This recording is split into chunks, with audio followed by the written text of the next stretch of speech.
capítulo 5, desde el versículo 21 al versículo 42.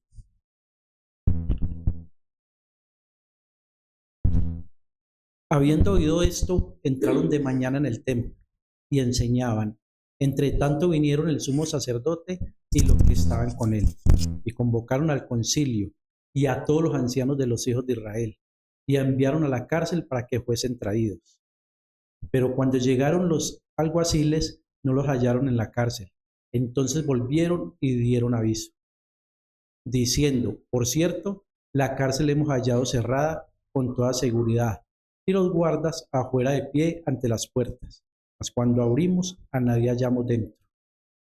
Cuando oyeron estas palabras del sumo sacerdote y el jefe de la guardia del templo y los principales sacerdotes, dudaban en que vendrían a parar aquello. Pero viniendo uno, les dio esta noticia: he aquí, los varones que pusiste en la cárcel están en el templo y enseñan al pueblo. Entonces fue el jefe de la guardia con los alguaciles y los trajo sin violencia, porque temían ser apedreados por el pueblo.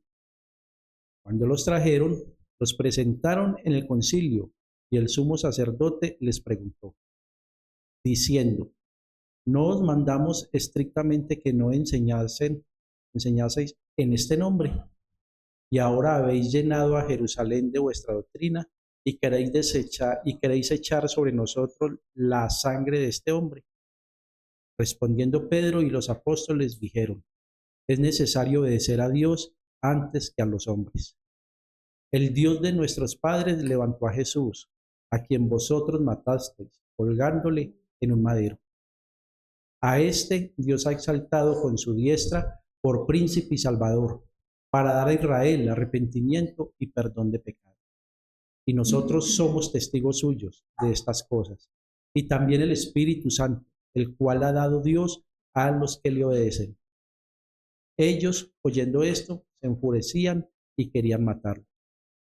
Entonces, levantándose en el concilio, un fariseo llamado Gamaliel, doctor de la ley, venerado de todo el pueblo, mandó que sacasen fuera por un momento a los apóstoles. Y luego dijo: varones israelitas, mirad por vosotros lo que vais a hacer respecto a estos hombres. Porque antes de estos días se levantó Teudas, diciendo que era alguien. A este se unió un número como de 400 hombres, pero él fue muerto, y todos los que le obedecían fueron dispersados y reducidos a nada.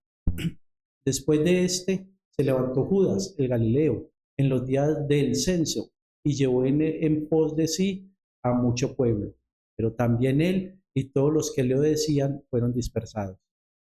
Y ahora os digo: apartaos de estos hombres y dejadlos, porque si este consejo o esta obra es de los hombres, se desvanecerá.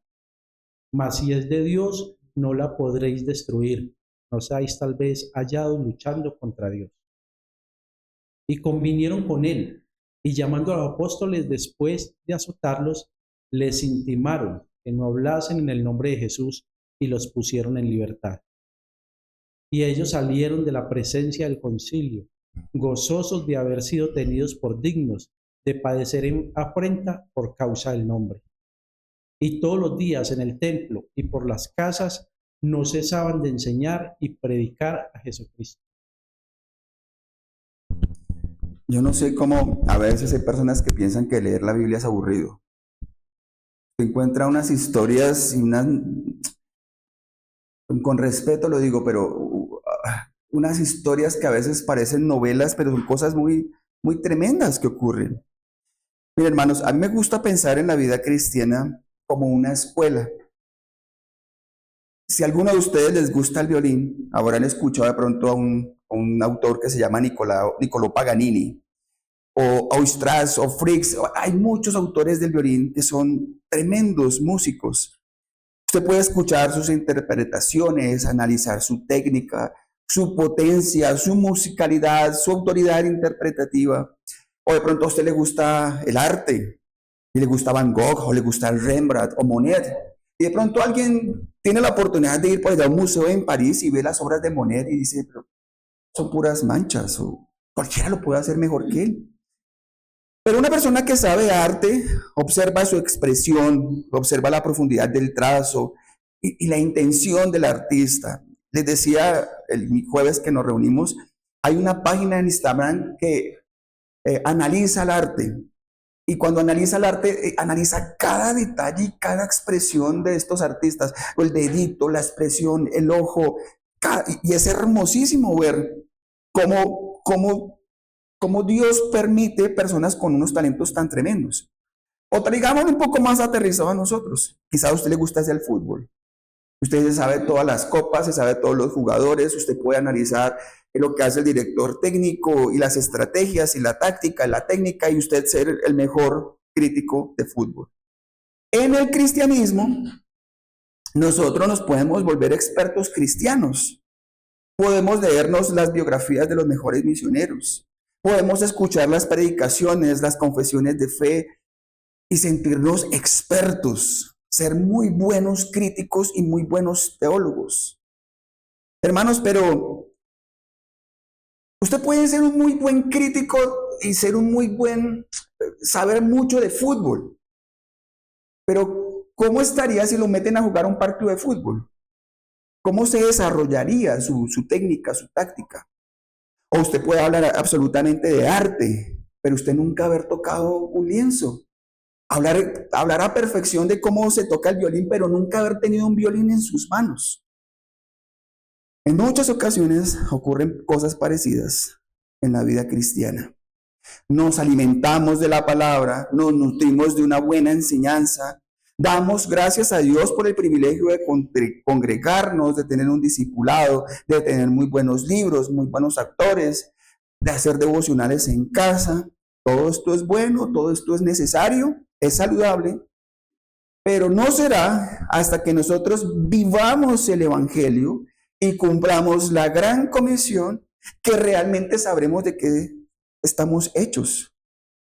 Porque el ministerio no nace primeramente en nuestra vida y en nuestros pensamientos.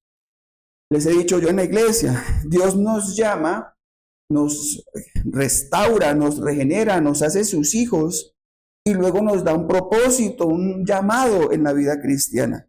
Hermanos, lo he dicho y quizás lo repetiré muchas veces, ser cristiano no es venir domingos a la iglesia y sentarnos 2 horas y luchar por no aburrirme o luchar por no dormirme. Eso no te hace cristiano o cristiana. Ni tampoco te hace cristiano o cristiana saber y conocer las doctrinas y ser un muy buen juez. Se hace cristiano la persona que vive el Evangelio. Nosotros,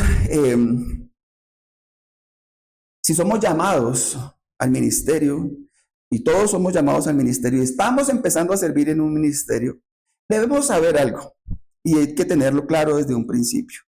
Una persona que es llamado debe entender que su vida empieza a ser expuesta, su vida empieza a ser visible.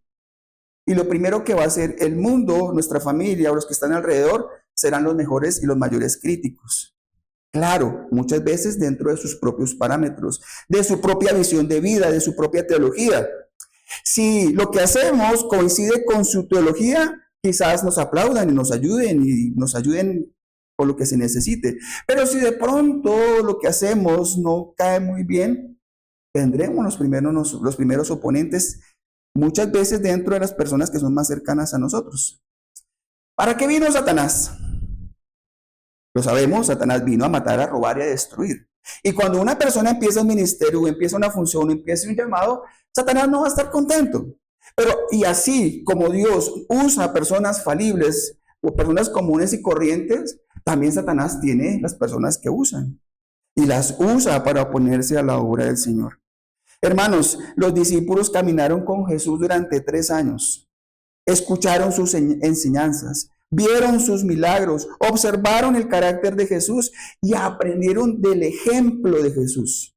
Pero llegó un día donde el maestro ascendió al cielo y les dijo, me tengo que ir, pero no los voy a dejar huérfanos, les enviaré el Espíritu Santo y el Espíritu Santo estará con ustedes hasta el final de los tiempos.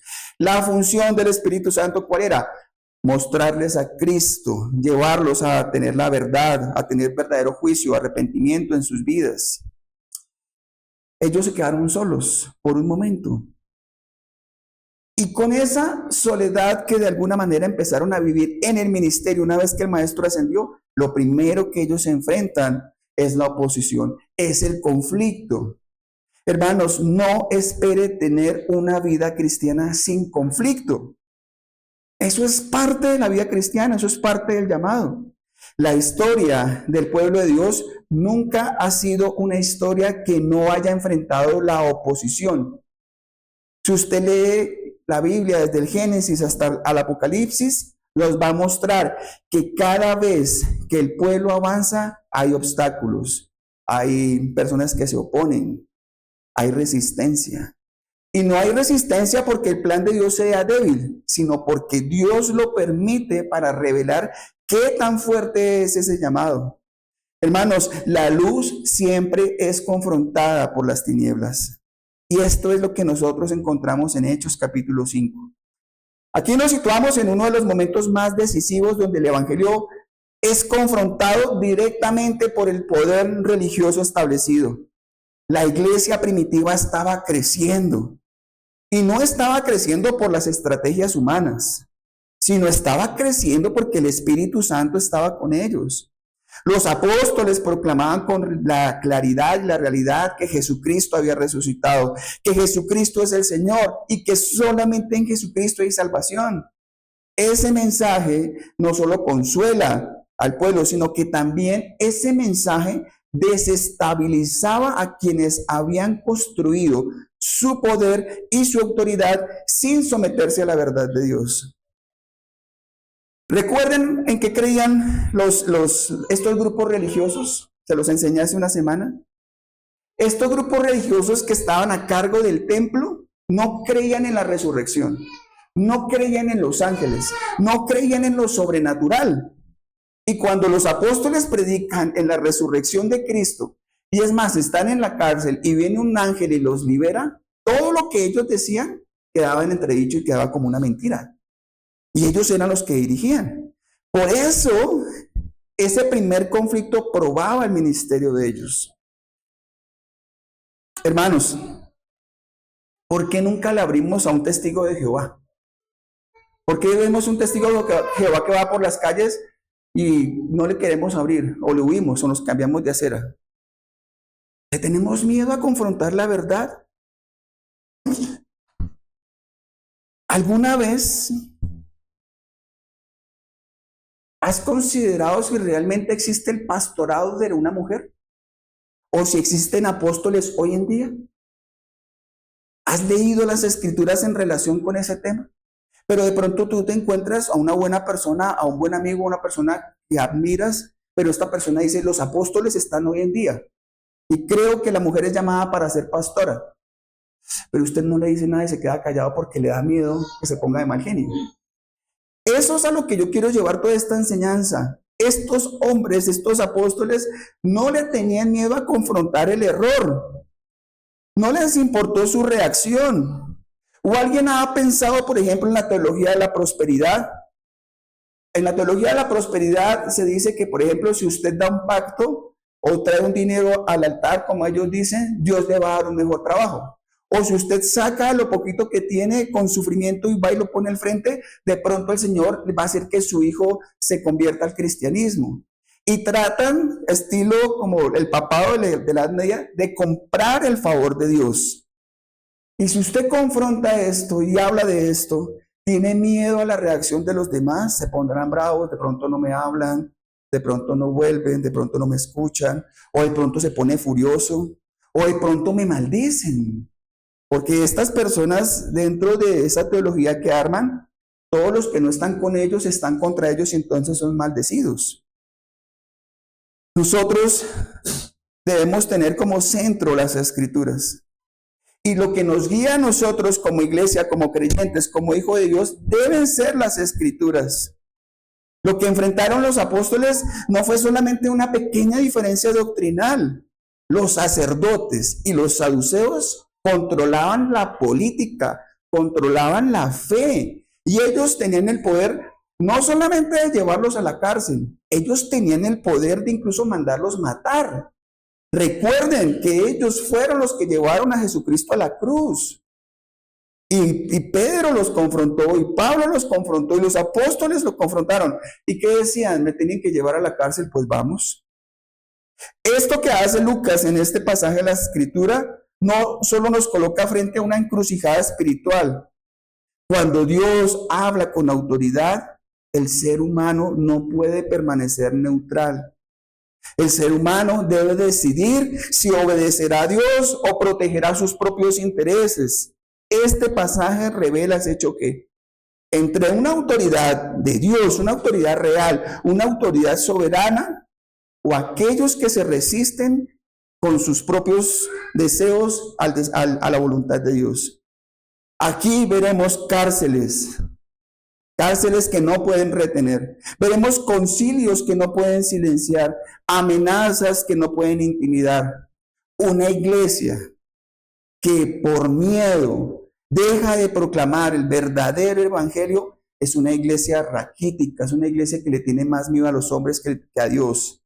Hermanos, este texto nos enseña que cuando Dios habla, la obediencia no es opcional y que la fidelidad al evangelio siempre tendrá un costo, pero también tendrá una recompensa eterna. Así ocurre también en la vida cristiana.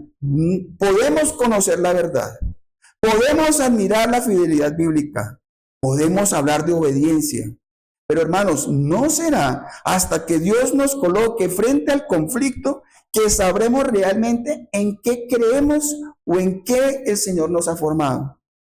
Los apóstoles ya habían sido advertidos. Estas mismas personas les habían dicho, no prediquen más en el nombre de Jesús, no hablen más de Jesús.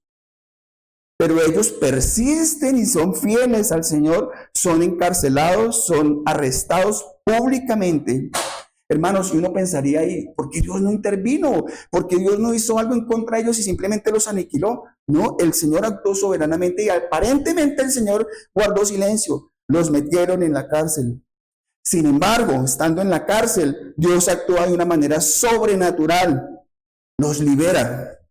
¿Y qué les dice el Señor? Salen de la cárcel y Dios les ordena, vayan y sigan predicando. ¿Y que prediquen? Todas las palabras de esta vida. Hermanos, Lucas nos muestra el juicio, la defensa apostólica, el consejo de Gamaliel y la respuesta final de los apóstoles. Hermano, todo este pasaje gira en torno a una pregunta fundamental. Es una pregunta que usted debe hacerse. ¿A quién obedecemos cuando la autoridad humana contradice la autoridad divina? ¿A quién obedecemos cuando la autoridad humana contradice la autoridad divina? Si yo en algún momento aquí parado en este púlpito digo algo que no esté conforme a las Escrituras, le ruego el favor delante del Señor que directamente hable conmigo. Y si yo no cambio algo que no esté en las Escrituras, huya de este lugar. O huyan de cualquier lugar donde no se predica la palabra correctamente. Dios no está. La idea central de este sermón es, cuando Dios habla, su pueblo obedece. Aunque el poder humano se oponga, el sufrimiento llegue y el conflicto aumente, nosotros debemos ser obedientes al Señor. Hermanos, si vamos a estudiarlo en varios capítulos de Hechos, pero veremos que ellos son encarcelados, luego los dejan salir, luego los encarcelan y les pegan y luego los vuelvan a dejar salir. Son por lo menos 3 o 4 encarcelamientos donde el sufrimiento va incrementando. El sufrimiento no disminuye. Y tanto es así que aquel Pedro que había negado a Jesús porque tenía miedo, ese mismo Pedro terminó crucificado. Y terminó crucificado, dicen los historiadores, eso no aparece en los escritos bíblicos, pero dicen los historiadores que llegó el momento donde Pedro dijo, no soy digno de morir como murió Jesucristo. Y los historiadores dicen que Pedro murió crucificado, pero patas arriba. Él dio su vida. 3 puntos veremos nosotros en esta enseñanza.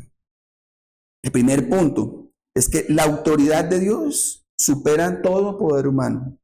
La autoridad de Dios supera todo poder humano. Si alguien lee, por favor, el versículo 21 al versículo 28. Versículo 21 al 28 del capítulo 5. Habiendo oído esto, entraron de mañana en el templo y enseñaban. Entre tanto vinieron el sumo sacerdote y los que estaban con él, y convocaron al concilio y a todos los ancianos de los hijos de Israel, y enviaron a la cárcel para que fuesen traídos. Pero cuando llegaron los alguaciles no los hallaron en la cárcel. Entonces volvieron y dieron aviso, diciendo, por cierto, la cárcel hemos hallado cerrada con toda seguridad, y los guardas afuera de pie ante las puertas, mas cuando abrimos, a nadie hallamos dentro. Cuando oyeron estas palabras, el sumo sacerdote y el jefe de la guardia del templo y los principales sacerdotes dudaban en qué vendría a parar aquello. Pero viniendo uno, les dio esta noticia: He aquí, los varones que pusisteis en la cárcel están en el templo y enseñan al pueblo. Entonces fue el jefe de la guardia con los alguaciles y los trajo sin violencia, porque temían ser apedreados por el pueblo.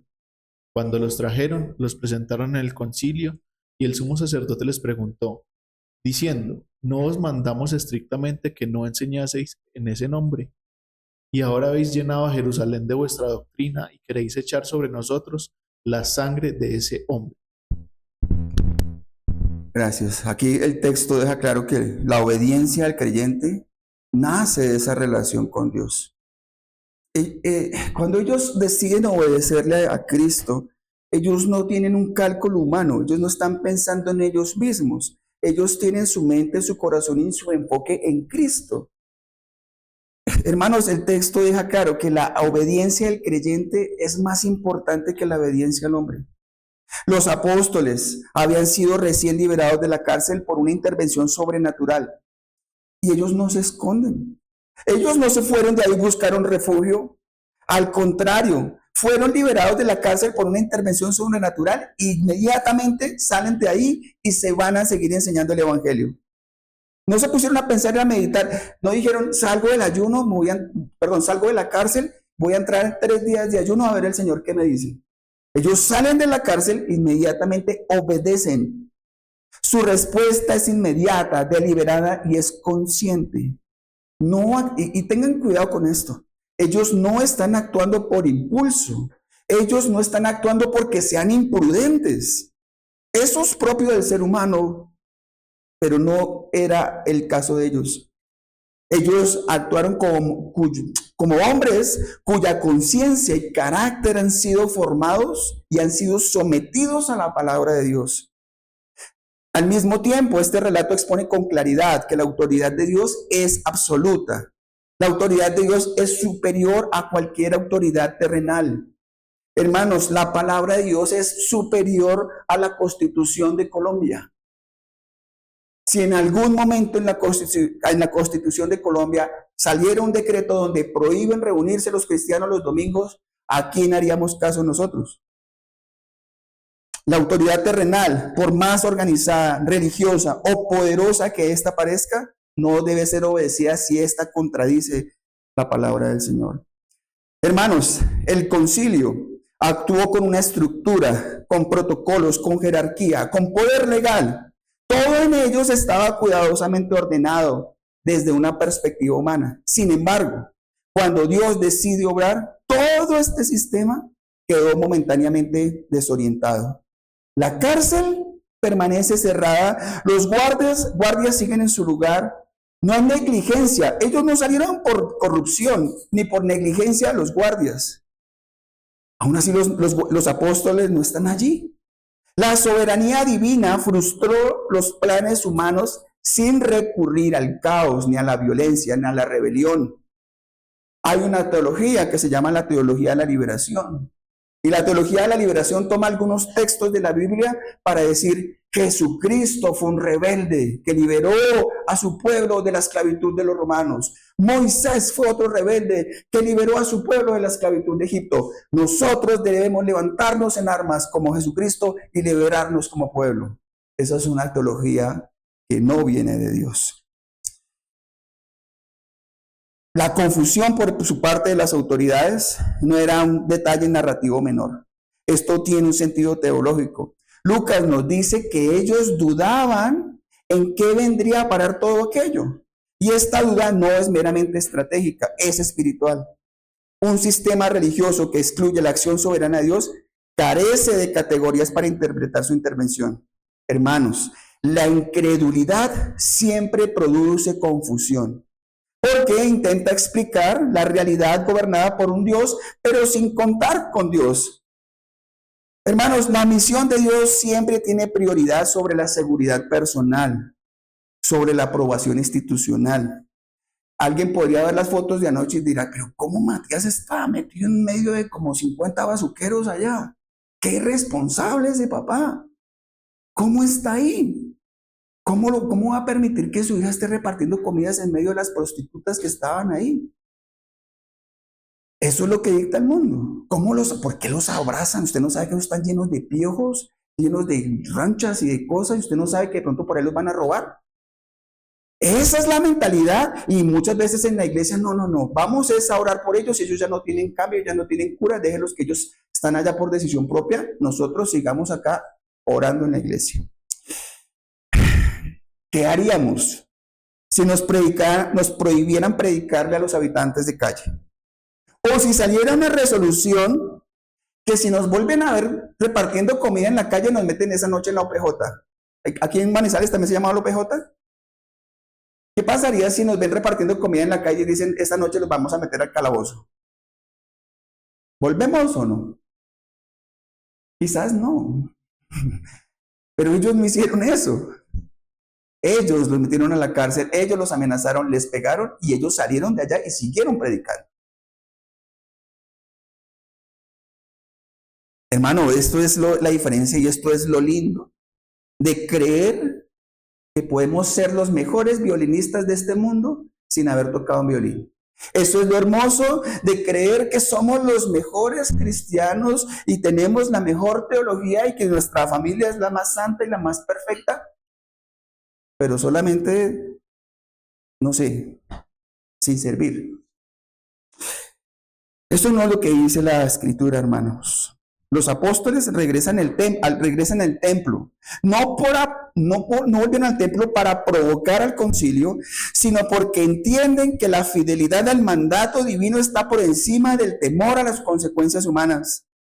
Esta obediencia no es temeraria, es profundamente confiada. Yo quiero que entendamos que no es que estos hombres eran los superapóstoles obstinados y rebeldes en contra del Sanedrín, sino que eran personas que no se preocupaban por el Sanedrín. Su mente, su corazón, su esperanza y su fe estaba depositada completamente en el Señor.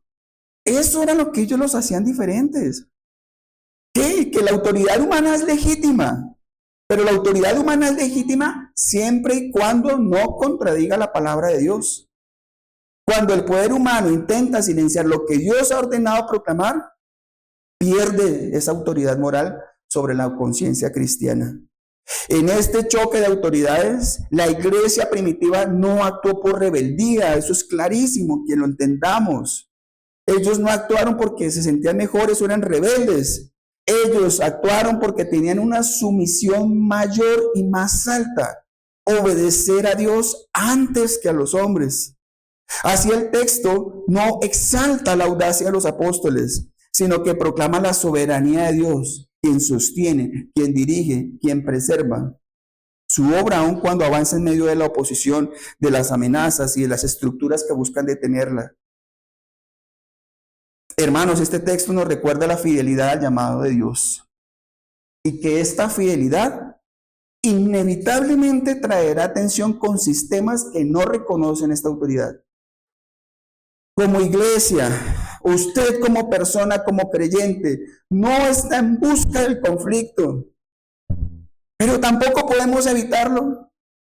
Cuando obedecemos a Dios con fidelidad, muchas veces tenemos que confrontar estructuras, tradiciones, autoridades que prefieren el control antes que la verdad. La pregunta no es si habrá tensión o habrá conflicto. La pregunta es que cuando llegue ese conflicto en tu vida, ¿a quién obedecerás? La Biblia dice, miren, hay un texto sacado de contexto. La Biblia dice, no juzguen, no deben juzgar, no hablen de los ungidos de Dios. ¿Dónde dice eso? Hermanos, nosotros debemos ser valientes también en denunciar cuando personas usan el cristianismo para robar. Hay ladrones en medio del cristianismo. Hay manipuladores, hay cadenas, hay ¿cómo es que se llama eso? Estructuras que manipulan y roban a las personas con la fachada en que son una iglesia cristiana. Y eso hay que denunciarlo.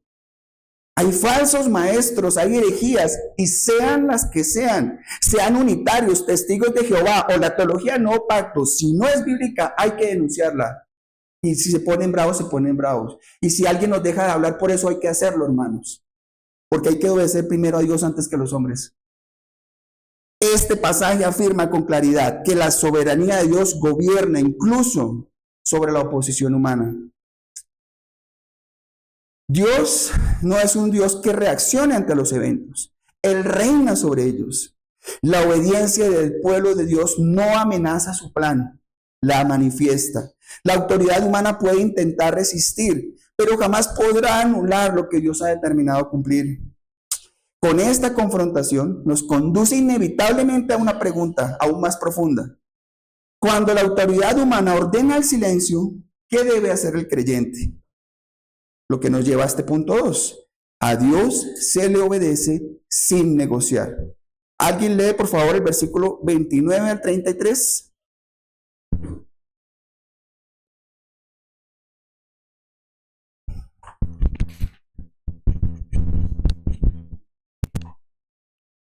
Respondiendo Pedro y los apóstoles dijeron: es necesario obedecer a Dios antes que a los hombres. El Dios de nuestros padres levantó a Jesús, a quien vosotros matasteis, colgándole en un madero. A este Dios ha exaltado con su diestra por príncipe y salvador, para dar a Israel arrepentimiento y perdón de pecados. Y nosotros somos testigos suyos de estas cosas. También el Espíritu Santo, el cual ha dado Dios a los que le obedecen. Ellos, oyendo esto, se enfurecían y querían matarlos. ¿Quién dice amén? Este es el corazón verdaderamente del conflicto. Esto no es un problema administrativo. Esto no es un problema de un simple desacuerdo religioso. Esta es una colisión frontal entre dos autoridades. La autoridad de Dios versus la autoridad de los hombres. Pedro se levanta y pronuncia una de las declaraciones más decisivas de todo el libro de los Hechos. Es necesario obedecer a Dios antes que los hombres. Hermanos, es necesario que ustedes obedezcan a Dios y a su palabra antes que al pastor. El día que el pastor se pone por encima de la palabra de Dios, eso no es una iglesia sana. Eso no es una iglesia bíblica, eso no es sana doctrina. El pastor y el líder se somete a la palabra de Dios y proclama y anuncia la palabra de Dios. Esta frase no nace del impulso ni enojo. No es tampoco una respuesta defensiva. No es una reacción emocional. Ese Pedro emocional ya ha muerto hace rato. Esto es una afirmación teológica. Es una convicción profundamente arraigada en la revelación del carácter de Dios. El término es necesario expresa una obligación moral absoluta. Pedro no dice preferimos o hemos decidido, no. En esencia dice no tenemos alternativa. Y aquí aprendemos que la obediencia cristiana no es una opción ética, es una necesidad espiritual. Cuando Dios habla, la conciencia del creyente queda cautiva por su palabra. Decía Calvino, el verdadero temor de Dios produce una obediencia que no se somete al chantaje del poder humano. El verdadero temor de Dios produce una obediencia que no se somete al poder del chantaje humano. Y recuerden el contexto en el que él lo dice. Hermanos, obedecer a Dios no es una valentía natural, es una sumisión sobrenatural. Pedro no se queda aquí en el principio. Él fundamenta inmediatamente se fundamenta inmediatamente en el Evangelio. ¿Qué dice Pedro? Versículo 30. El Dios de nuestros padres levantó a Jesús, a quien vosotros matasteis colgándole en un madero. Por eso yo insisto, el temor debe estar lejos de un cristiano. Pedro le dice en su cara, ustedes mataron a Jesús. Y se lo repite varias veces. Hermanos, la obediencia cristiana no se sostiene en las emociones ni en las experiencias personales, sino en hechos redentores objetivos. Pedro no apela a su reciente liberación milagrosa. Pedro apela a la resurrección de Cristo. La obediencia nace de la convicción de que Dios ya ha actuado decisivamente en la historia. Aquí vemos algo crucial. No hay una obediencia verdadera sin una cristología clara. No sé si me entienden, pero los apóstoles obedecen porque ellos saben quién es Jesús y qué ha hecho Dios con él. Hermanos, los hombres lo rechazaron, Dios lo vindicó. Los hombres lo colgaron en un madero, pero Dios lo levantó entre los muertos. La soberanía de Dios transforma la injusticia humana en un instrumento de redención. Pedro eleva aún más su argumento cuando declara, a este Dios ha exaltado con su diestra por príncipe y salvador.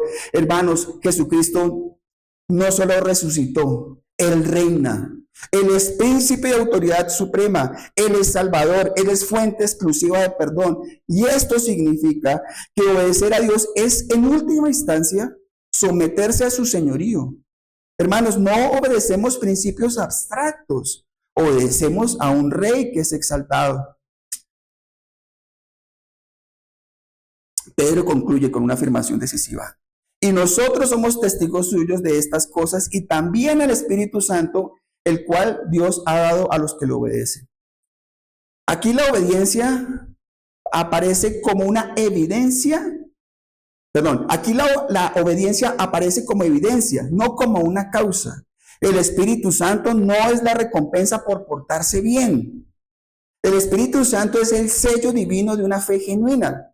Donde el Espíritu Santo mora, hay obediencia visible y hay testimonio público. No existe cristianismo auténtico que permanezca en silencio cuando Dios ha hablado.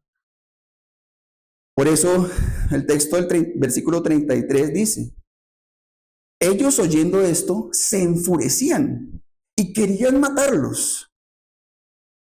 Hermanos, ¿cuánto nos encantaría a nosotros hablar con la verdad y que nos aplaudieran?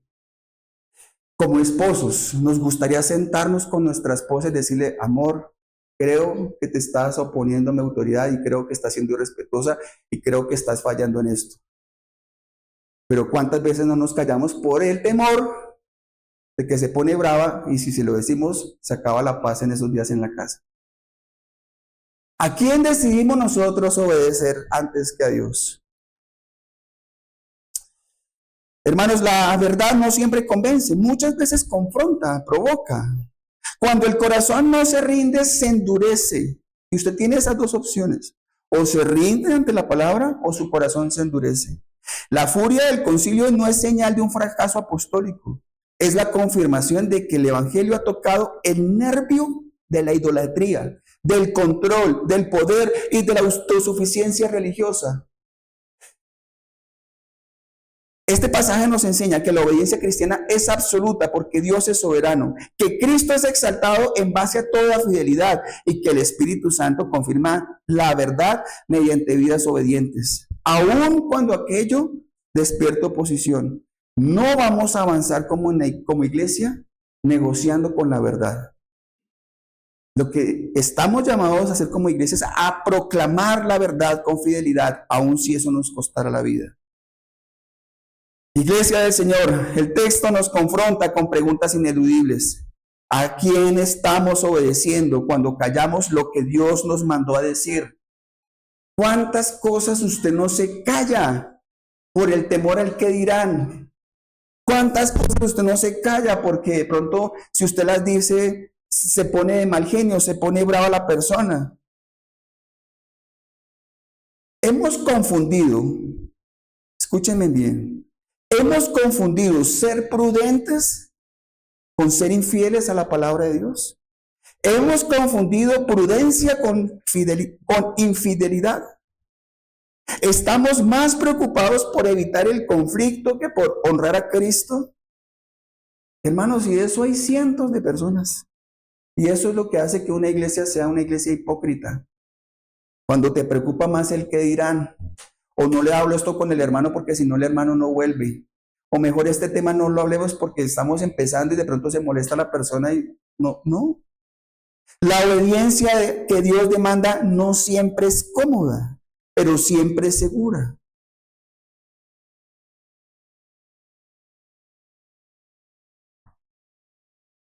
No es negociable, pero es gloriosa.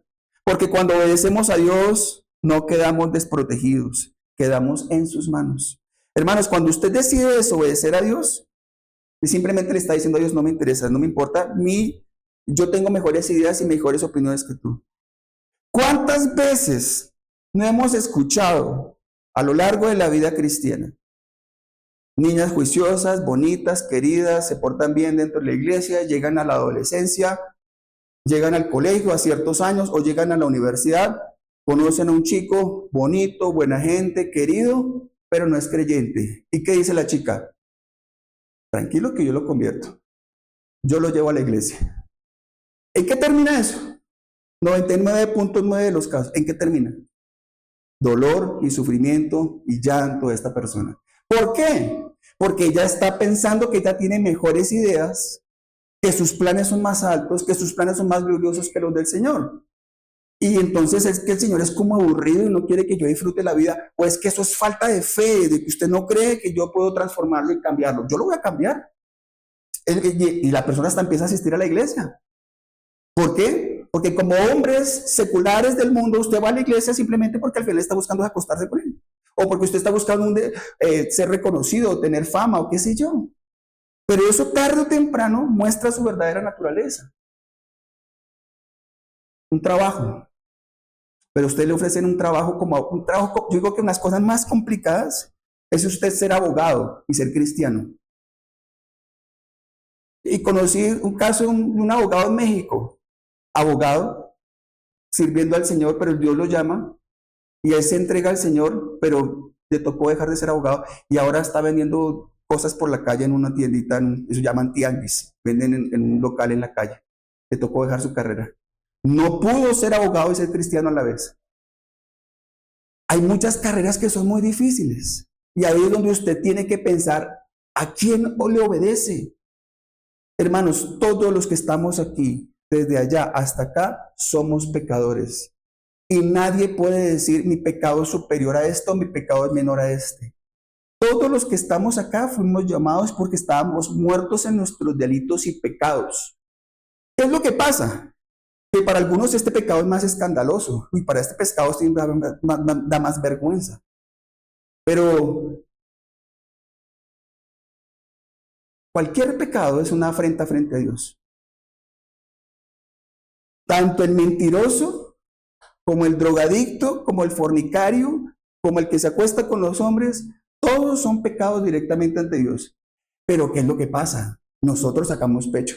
Yo no soy fornicario, pero tengo el ego aquí gigantesco. Ese es más pecador que cualquiera. Porque aunque sea el fornicario, lo reconoce, se arrepiente y cambia. Y aleluya, y vengan todos los que quieran a la iglesia y todos los drogadictos. Pero qué difícil trabajar con una persona orgullosa. Qué difícil trabajar con una persona soberbia. Qué difícil trabajar con una persona autosuficiente. El Señor llama a todos como pecadores.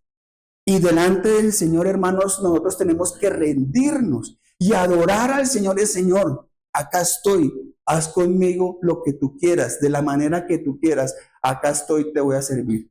Tus planes son mejores, tus planes son más grandes, tus planes son por la eternidad. ¿Qué hará el cristiano? Aleluya, el cristiano mediocre, el cristiano hipócrita. Empieza a mirar, ay, pero es que yo vivo en la iglesia. Si yo repartiendo comida, si usted no sabe cómo él es en el trabajo, aquel muchacho, usted no sabe cómo es él. ¿Por qué no te quitas la viga de tu ojo antes de sacarle la paja al que está al lado? Nosotros estamos en un proceso aquí que se llama santidad progresiva. Todos somos pecadores, pero estamos en las manos de Dios porque somos pecadores arrepentidos que estamos caminando a ser más conformados como Cristo. Pero ni yo, ni mi esposa, ni mis hijos somos superiores o más grandes que otros hermanos. Todos estamos en el mismo nivel. Y eso es, ¿a quién decidimos nosotros obedecerle? Lo que nos lleva, gracias por la paciencia, nos queda el último punto. Dios sostiene a su iglesia aún en medio de la oposición. Del versículo 34 al versículo 42. Alguien que por favor lo lea.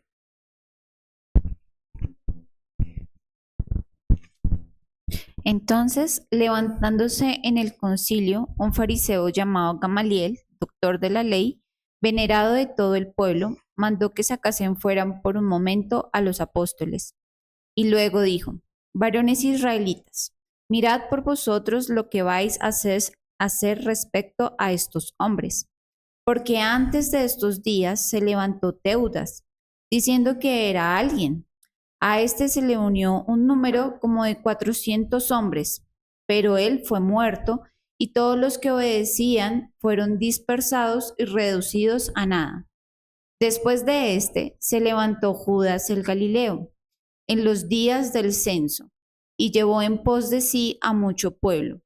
Pereció también él y todos los que le obedecían fueron dispersados. Y ahora os digo: apartaos de estos hombres y dejadlos, porque si este consejo o esta obra es de los hombres, se desvanecerá. Mas si es de Dios, no lo podréis destruir, no seáis tal vez hallados luchando contra Dios. Y convinieron con él, y llamándolo a los apóstoles, después de azotarlos, les intimaron que no hablasen en el nombre de Jesús y los pusieron en libertad. Y ellos salieron de la presencia del concilio gozosos de haber sido tenidos por dignos de padecer afrenta por causa del nombre. Y todos los días en el templo y por las casas no cesaban de enseñar y predicar a Jesucristo. El punto de todo esto es que la obra de Dios no puede ser detenida. La providencia de Dios actúa incluso a través de hombres que no son regenerados o no son salvos. Por eso es que el texto introduce a Gamaliel. Y Gamaliel era un doctor de la ley, era muy respetado por todo el pueblo, no era discípulo de Jesús, no confiesa la fe en el Evangelio y sin embargo se convierte en un instrumento providencial para preservar la vida de los apóstoles. Y aquí encontramos una de las expresiones más claras de la doctrina bíblica. A eso doctrinalmente se le llama la providencia común. Dios no gobierna la historia únicamente por medio de sus hijos. También dirige acontecimientos a través de hombres que no le pertenecen redentoramente. Calvino lo dijo también. Dios inclina los corazones de los hombres, aún de los impíos, como canales de agua en sus manos para cumplir sus propósitos eternos. Hermanos, Gamaliel no está defendiendo el Evangelio. Él propone prudencia política y religiosa. Sin embargo, su argumento encierra una verdad teológica profunda. Gamaliel dice: si este consejo o esta obra es de los hombres, se desvanecerá. Mas si es de Dios, no la podéis destruir. Insisto, Gamaliel no reconoce explícitamente la naturaleza divina de la obra apostólica. Dios usa el razonamiento para frenar la violencia del concilio. Hermanos, no somos indispensables para Dios.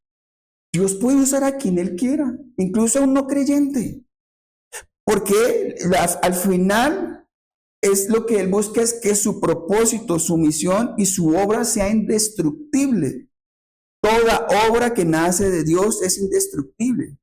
Gamaliel apela o llama a los precedentes históricos, Teudas y Judas el Galileo. Ambos movimientos parecían prometedores, ambos reunieron seguidores y ambos terminaron en la nada. Su argumento es sencillo pero contundente. La duración revela el origen. Hermanos, este pasaje afirma una verdad central. Lo que nace del hombre muere con el hombre. Lo que nace de Dios permanece porque Dios lo sostiene. Nuestro noviazgo con Milena fue un noviazgo no perfecto, fue un noviazgo donde nosotros pecamos, fallamos delante del Señor, nos equivocamos delante del Señor. Hermanos, yo no me paro acá como ser una persona que nunca ha fallado, que nunca ha pecado, que nunca se ha equivocado. Quizás yo he pecado y he fallado más que todos ustedes. Y las cosas que yo digo acá, procuro en la medida de lo posible no mencionarlas como algo personal. Pero uso este ejemplo de Milena y mío para decirles que estábamos haciendo las cosas mal delante del Señor y eso nos trajo dolor y sufrimiento y consecuencias aún casados años después. ¿Por qué yo trato de decirles esto? Porque me expongo como el primero, que si no hacemos las cosas conforme al propósito de Dios, eso trae lágrimas, trae dolor, trae sufrimiento. Si hacemos y nos ponemos en las manos del Señor, confiamos en que Él preserva, en que Él guarda, en que Él protege, en que Él sustenta. La advertencia al final de Gamaliel es inquietante. No seas tal vez hallados luchando contra Dios. Y esta frase revela una realidad solemne. ¿Es posible oponerse a Dios creyendo que se le está sirviendo? Y voy a ese mismo punto con Milena. Cuando yo empecé mi vida cristiana, iba a una iglesia, una adoración, y ustedes habrán cantado canciones de esa iglesia, muy bonita, una alabanza, 13,000 personas en 6 diferentes cultos. Yo iba a encuentros, reencuentros, yo iba a liberaciones, pero tenía una vida de pecado, una vida hipócrita, una vida falsa.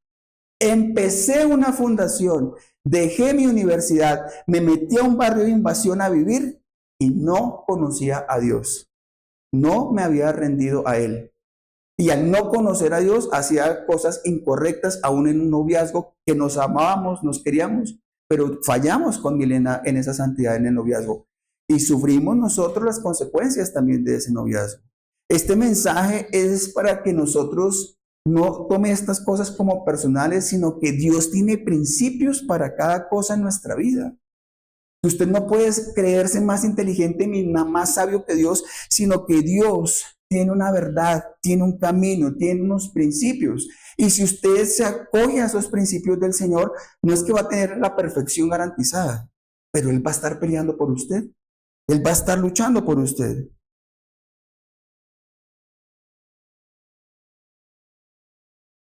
Nosotros nos podemos decir miles de mentiras. Y lo que tratamos nosotros de decir es que debemos, eso lo mencioné en otra predicación, no busques ser bendecido antes que ser aprobado por Dios. Nosotros debemos buscar ser aprobados por Dios antes que ser bendecidos. Un embarazo es una bendición de Dios. Dios es el único que puede permitir un embarazo. Que un espermatozoide fecunde un óvulo, esa es una acción divina que solo viene de Dios. Una mujer puede quedar embarazada y ser bendecida, pero si ese noviazgo no está dentro de los contextos que Dios quiere, no es aprobado por Dios. Podemos ser bendecidos por Dios, más no aprobados. Y la gente y este mundo secular se deja guiar por las apariencias, por las bendiciones, y busca ser bendecido por Dios antes que ser aprobado. Y lo que también debemos nosotros tener en cuenta es que un cristiano maduro entiende que aun si somos fieles a Dios y aun si procuramos hacer las cosas como Dios manda, eso no excluye el sufrimiento en nuestra vida. El sufrimiento hace parte del llamado. Por eso es que el versículo 40 dice, el concilio acepta el consejo de Gamaliel, pero no se arrepiente. Los apóstoles no son ejecutados, pero son azotados y son amenazados. Y aquí se revela una verdad pastoral esencial. La protección de Dios no siempre significa ausencia del dolor. Hay matrimonios que hicieron, yo casado como a 4, y de esos 4 noviazgos perfectos.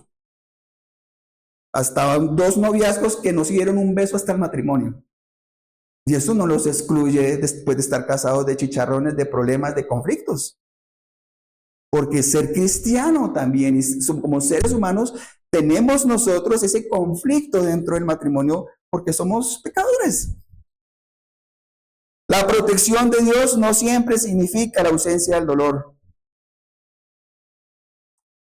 ¿Qué hace el mundo y el más religioso? Juzga por la protección de Dios en función de las bendiciones o del dolor, según ellos.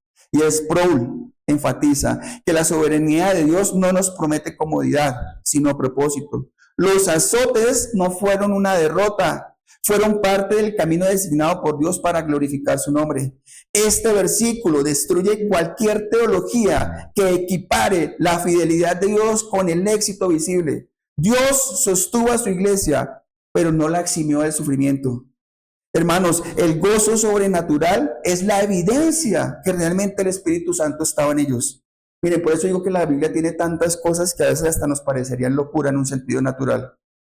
Leamos el versículo 41. Leámoslo todos. Vamos a leer el versículo 41. ¿Listo? 1, 2, 3. Salieron gozosos. Sí, es ese. Salieron gozosos de haber sido tenidos por dignos de padecer afrenta. Vamos a predicar, nos prohíben predicar y llevar comida a los habitantes de calle. Nos llevan al OPJ, nos dan una palera. ¿Cómo saldríamos nosotros de ahí? Gozosos de haberse tenidos por dignos de haber sido llamados por su nombre. Miren, esa es la obra del Espíritu Santo. Dejen de pensar que la obra del Espíritu Santo es cosquilleo y risa y motivaciones raras. La obra del Espíritu Santo es que yo, en medio de la prueba, del sufrimiento y del dolor, tenga gozo, tenga alegría. ¿Usted realmente sabe quién es cristiano ahí? ¿Usted sabe realmente quién sabe de fútbol cuando se pone a jugar fútbol con él? ¿Usted sabe realmente quién es un buen pintor cuando le ve sus marcos y sus obras hechas? ¿Usted sabe quién es un buen violinista cuando toca con la orquesta sinfónica? Porque pararse a hablar es muy fácil, pero realmente saber quién es cristiano es que en medio del sufrimiento, del dolor, de la traición, pueda mantener el gozo.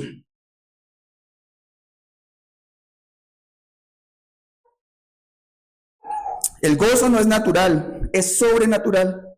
Nadie, y tampoco estamos hablando de seres masoquistas. Nadie se alegra por el dolor físico a menos que posea una convicción espiritual profunda. Aquí vemos el fruto del Espíritu Santo en una de sus expresiones más contraculturales. Gozo en medio de la aflicción. Y con este gozo es evidencia de una fe madura que ha comprendido el valor eterno de la comunión con Cristo en sus padecimientos. Eso es cantar, vivir lo que cantamos aquí. Cantamos una canción por encima del sol. Hermanos, cantarlo es tan fácil. Que vivamos nuestra vida y todo lo que hagamos, estamos con nuestra vista por encima del sol, que hagamos frutos en la eternidad. Estamos adorando a Dios. Hermanos, eso no es adorar. Adorar es que en medio del sufrimiento, de dolor, de la traición, de la queja, sigamos con el gozo en nuestro corazón. Ese es verdaderamente el fruto del Señor. El pasaje termina con una afirmación gloriosa. Y todos los días no cesaban de enseñar y de predicar a Jesucristo. Azotados, amenazados, humillados y aún así perseverantes. Miren, no tengan miedo del conflicto. En esta iglesia usted va a encontrar cosas muy bonitas, pero también va a encontrar personas falibles como Milena y yo y mis hijos. Un verdadero amigo o un verdadero pastor no va a ser el que les aplaude todo.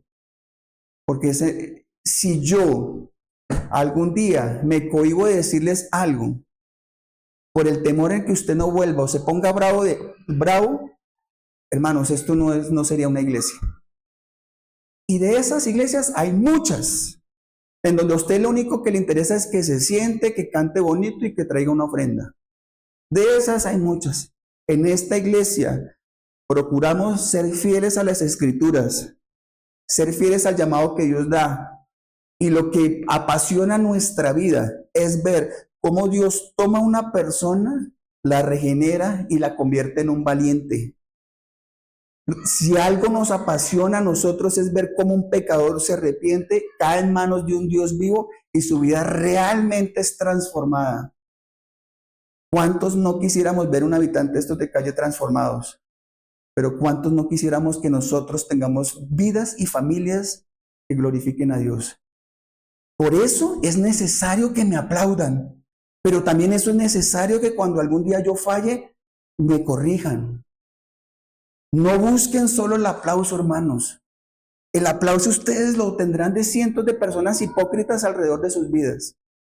Pero una verdadera iglesia edifica y edifica sobre fundamentos firmes.